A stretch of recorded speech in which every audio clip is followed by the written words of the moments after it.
شعبان کی جب یہ 15ویں رات آتی ہے تو اس میں عرفہ کے نام سے ایک نیاز لگوائی جاتی ہے، اور اس میں ہوتا یہ ہے کہ کچھ نہ کچھ میٹھی چیز بنا کے اس میں فاتحہ پڑھی جاتی ہے، سورتیں پڑھی جاتی ہیں، اور پھر اس کا ثواب بزرگ کو اصال ثواب کیا جاتا ہے، ہمارے جو مرحومین ہیں ان کو اصال ثواب کیا جاتا ہے۔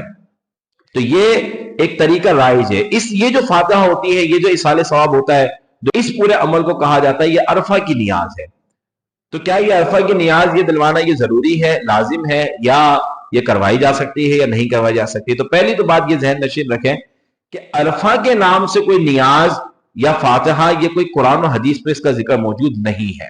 پہلی بات تو یہ ہے کہ قرآن و حدیث میں اس کا ذکر نہیں ہے۔ دوسری بات یہ ہے کہ عوام میں ہماری یہ مشہور ہو چکا ہے کہ اس طرح کا عمل اختیار کر کے اس کو نیاز کا نام دیتے ہیں، اور پھر اس کو عرفہ کی نیاز کے ساتھ موسوم کر دیتے ہیں کہ ٹھیک ہے اس میں جو ہے وہ لواحقین کو ثواب پہنچایا جائے گا۔ اچھا، ثواب پہنچانا، اصال ثواب کرنا، اس میں کوئی حرج نہیں ہے، بالکل کیا جا سکتا ہے، اور یہ احادیث سے ثابت ہے کہ آپ قرآن پاک کی تلاوت کر کے یا کوئی نیک اعمال اختیار کر کے آپ اس کا ثواب دوسروں کو پہنچا سکتے ہیں، یہ بالکل درست ہے۔ تو اصال ثواب کی نیت سے یہ نیاز وغیرہ کا اہتمام کرنا یہ تو درست ہے، لیکن جو عرفہ کا نام دینا یہ کوئی شرعن اصطلاح نہیں ہے، یہ ہمارے عرف میں اصطلاح ہو گئی ہے۔ اگر کوئی کہتا بھی ہے تو اس میں کوئی حرج نہیں ہے۔ ہاں، اس میں دو چیزیں بس یاد رکھنی چاہیے۔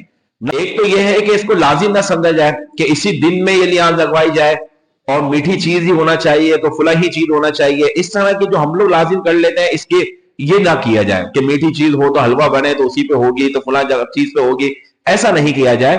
بس آپ کسی بھی چیز پہ اصال ثواب ہو سکتا ہے، آپ صدقہ و خیرات دیں، اس پہ بھی اصال ثواب ہو سکتا ہے، آپ مسجد میں پیسے دیں، اس کا ثواب آپ کو اللہ تعالیٰ عطا فرمائے، آپ نیت کر لیں کہ یہ میں اپنے مرحومین کو پہنچاتا ہوں، آپ درود شریف پڑھیں، اس کا ثواب آپ پہنچا دیں، آپ قرآن کی کوئی تلاوت کریں، کچھ سامنے کچھ نہ رکھیں، آپ ایسے ہی پہنچا دیں، بالکل ہو سکتا ہے۔ تو لازم کچھ نہ سمجھا جائے کہ اسی دن کیا جائے، اور دوسرا یہ کہ خاص چیز پر ہی فاتحہ ہونی چاہیے، اس کو لازم نہ سمجھا جائے۔ نمبر ایک یہ۔